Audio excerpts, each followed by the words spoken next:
que algún día fue una hermosa muñeca de porcelana, bien vestida y con un cabello envidiable, se convirtió en un objeto ideal para causar horror en aquellos que la vieran.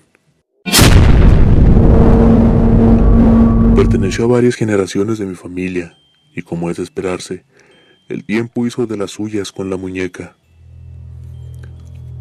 A pesar de haber estado guardada durante tantos años en el armario de quien era su dueña, presentaba un desgaste exagerado.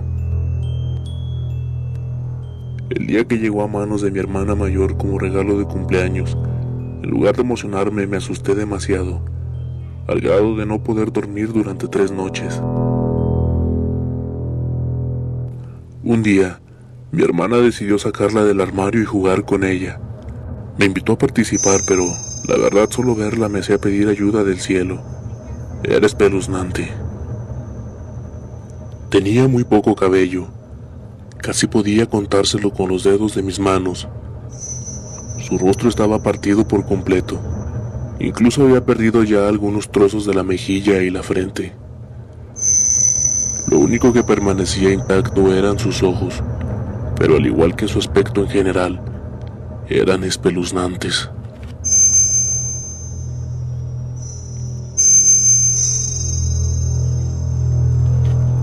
Mi hermana un día decidió comenzar a jugar con ella. Jugaba a que era su hija y yo su tía. Por varios días rechacé su invitación a jugar. Después de mucho insistir, decidí tomarle la palabra a Elena. Después de todo somos hermanas y no le iba a decir que no solo por miedo. Así pasaron los días y cada vez le perdía más el miedo a la muñeca. Entre risas y bromas, poco a poco le tomé cariño. Incluso un día jugamos a bautizarla y le pusimos por nombre Marina. Una noche le pedí a mi hermana que me la prestara para dormir con ella. Era tal el cariño que ya quería estar con ella día y noche. Ya teniéndola conmigo, un absurdo sentido de curiosidad me invadió por completo. Necesitaba saber de qué estaban hechos sus ojos.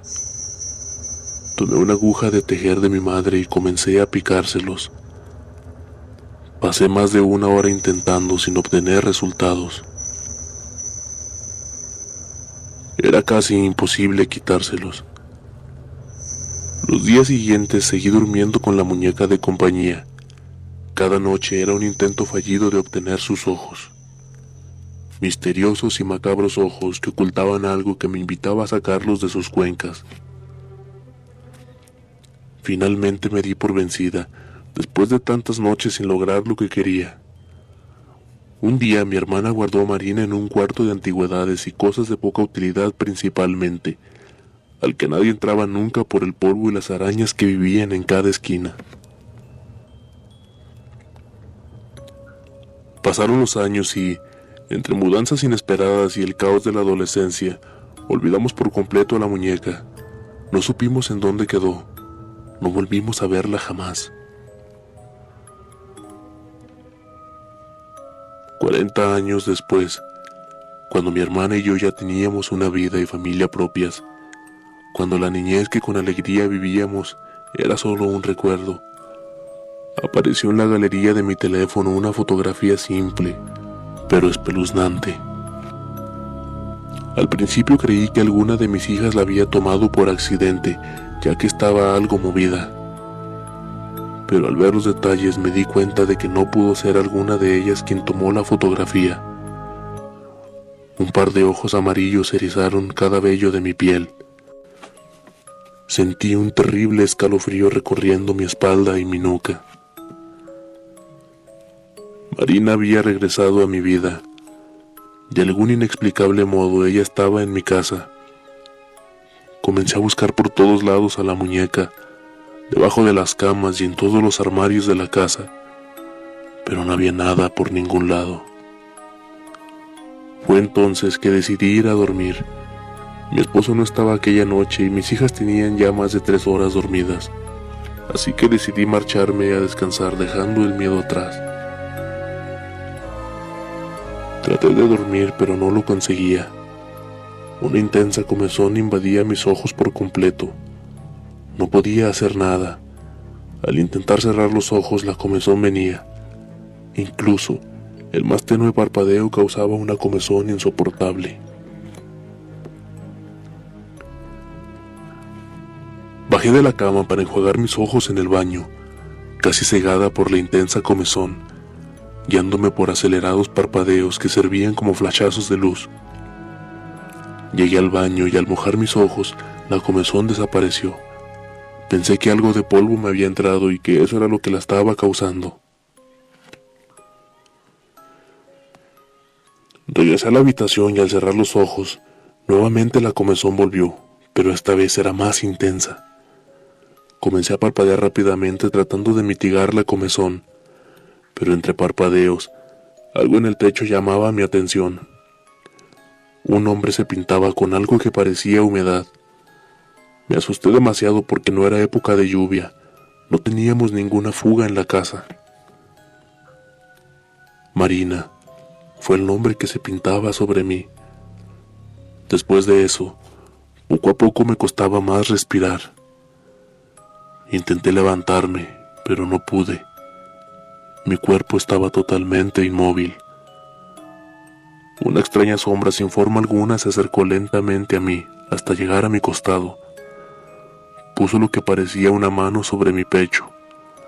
Tomó un suspiro y después de eso, todo se apagó. Desperté pero ya no pude moverme. Intenté cerrar los ojos pero no lo conseguí. Era como si los tuviera pegados para no poder cerrarlos. Mi piel se sentía totalmente reseca. Sentía mi cuerpo cubierto por completo por algo que parecía ser barro. Vi a mi hija mayor entrar a la habitación e intenté hablarle para pedirle ayuda, pero mis labios estaban sellados. No podía escucharme y al parecer tampoco podía verme. Se acercó hacia mí, pero lo único que dijo fue: «¡Qué hermosa muñeca! No sabía que mamá dormía con ella. Por cierto, ¿dónde estará ella a esta hora?».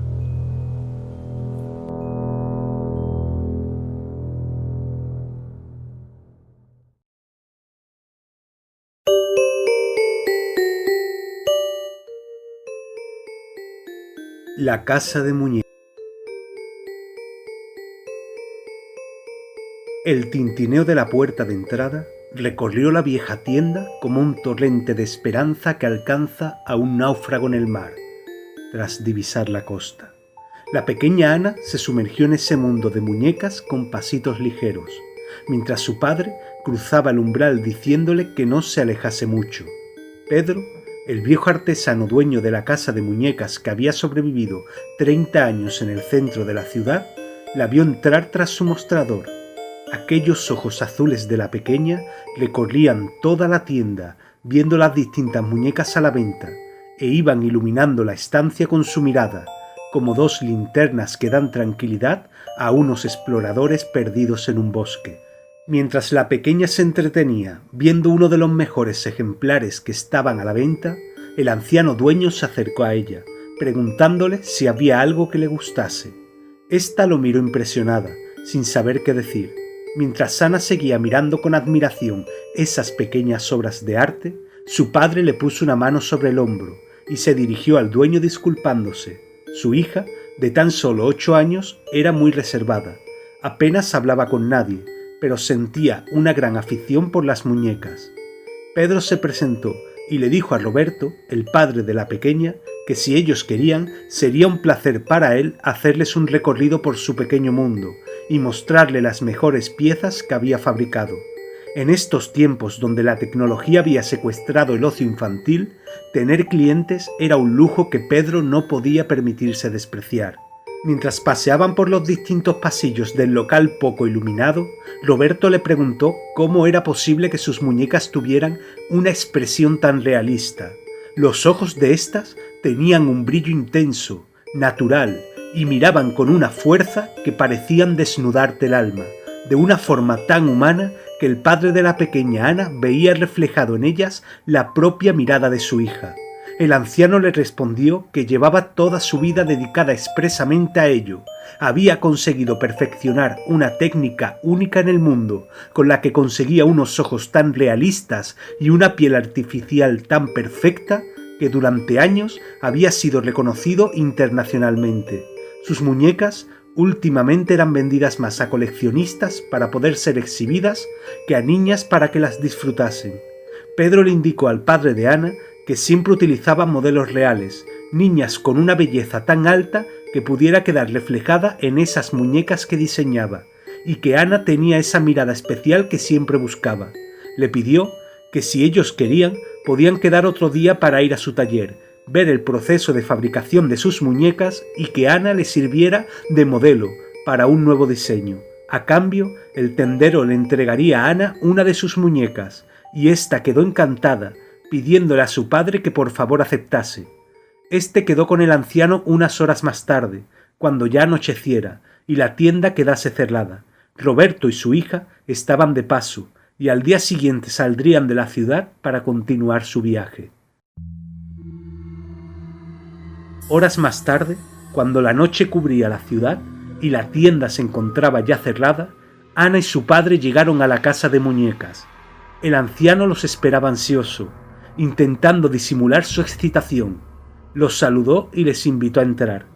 Tras subir unas escaleras que lo llevaron a la primera planta, encima de la tienda, encontraron el taller de Pedro y una pequeña estancia que podía considerarse su casa. Al parecer, aquel pequeño taller de fabricación de muñecas era todo su mundo. Pedro los invitó a sentarse, mientras preparaba unos aperitivos y algo de bebida para sus invitados. En poco tiempo, mientras su padre y ese vendedor extraño hablaban, Ana empezó a sentirse muy cansada. Notaba cómo los ojos se le cerraban solos, y poco a poco se quedó dormida. Roberto empezó a intentar despertarla. No quería quedarse mucho tiempo molestando en una casa ajena. Cuanto antes ayudasen al anciano a hacer la muñeca, antes se irían. Mientras Roberto intentaba despertar a Ana, notó un gran golpe detrás de su cabeza, y todo se apagó.